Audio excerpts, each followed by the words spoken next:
that on? You know, I realized as I was walking up here, I could have just said, listen to Father Kurt and do as he asks. But let me tell you why Philip and I are trying to listen to Father Kurt. When Philip and I decided to retire to Bronxville 16 years ago, its beauty, the access to the dwelling, the home of our son Jeremy and his wife Laura in the West Village, and the music and museums of Manhattan made it a logical choice for our new home. We had bought a little house in Maine on the Damariscotta River 25 years ago when we lived in Boston, and so we now spend our spring and summer months there. After we arrived in Bronxville, our Christ Church was our first choice to visit, and our first Sunday there was a transforming experience. The beauty of the church, the sublime music, and a great sermon from Michael Bird all really moved us. But after the service, when we attended the coffee hour, the greeting, the warmly acceptance from Jane and Joe Cratterville and Ruth and Bob Singleton, and then seeing Randy and Corky Frost, whom we knew from Providence when Philip was the director of Rhode Island School of Design there, and they were very involved with RISD, that clinched it. We said, okay, we have found where we want to plant ourselves. Father Kurt talks about the shared nurturing and abundance of tree systems and their surrounding microbiome. And indeed, our commitment to this church has been nurtured by some major Christ Church root systems. Our growing relationships in the church, the gifts of our caring clergy, and our Christ Church music. Let me say a little something about relationships, because I spent most of my adult life consumed by my career, my family, and my second job, being a museum director's wife, with all that social stuff. So I really sadly never devoted the time and energy to focus on growing deep relationships with more than a tiny handful of other women, and I do thank God for them. So joining and participating in women's groups was kind of a new thing for me. First, Jane Cratterville invited me to come to her church book group. And I was a little anxious because I had never been part of a book group. I didn't have time. So the first great shock to me was the joy of both the intellectual challenge and the deep spiritual sharing that I found in that group. The Women's Spirituality book group stopped with COVID, and please, may it be reborn and rise again.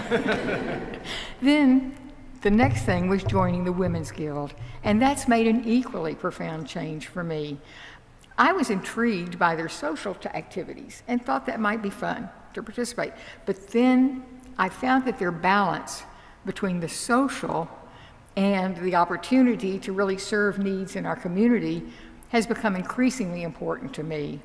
The Women's Guild has expanded both my knowledge of myself and my sense of being a part of one body, as that sign over our heads says. The Women's Guild has truly helped me to feel like I'm continuing to grow as a human being, even as I also continue to age. So, my experience of the relationships that Christ Church affords is the first great root of abundance that has nurtured me. A second great root of abundance supporting us has been our caring clergy. We found Michael Bird to be a devoted priest with wonderful intellect and meaningful sermons. And I will say his weekly noonday prayer service during COVID is what really carried Philip and me as we were hunkered down in our little house in Maine throughout that horrible event. So we knew, we were so happy when we came back to Bronxville, and I could have then a hug from Mother Jen Brown. Anyone who's been hugged by Jen could always feel the love coursing through her. Now, I'm watching Father Kurt's leadership, shaping new directions for us, and his weekly sermons challenging us. His sermon on Refugee Sunday really blew me away. It was so inspiring. And who knew he had such a good voice? And I just experienced this past Sunday a great hug from Mother Catherine, sending that jolt of the Holy Spirit through me once again. So thank you, Mother Catherine. So we are all at Christ Church nourished by our caring clergy. Our third great root system that I wanted to talk about is the abundance of our music program. Throughout our time at Christ Church, music has sustained us. Throughout, from Christopher Wells through Philip Stopford, and now with the extraordinary Von Morin. He was on fire with our wonderful choir last week, celebrating the joy of All Saints Sunday. So the music at Christ Church is a foundation of our worship, and its spiritual depth is beyond what the word abundance can convey. It deeply sustains us. So, in response to our personal experience with the abundance of Christ Church Bronxville and its relationships, indeed true friendships, the leadership of its priests, and the deep worship found in its music, have all three called Philip and me to search for actions we can take beyond just words. We are trying to practice good stewardship. And it is actually so easy to do with a monthly direct deposit from our bank, whether we're in Maine or here. And we have been called from time to time to take a deep breath, feel the gratitude, and increase our pledge and our monthly withdrawal. And somehow we've always simply adjusted and never missed it. So if you're called to do that today, Father Kirk said you can write on the back of your order of service.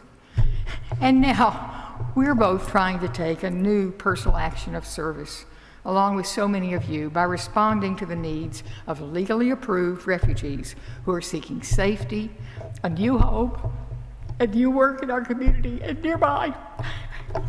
So, in summary, take a deep breath, Jane. We love this church.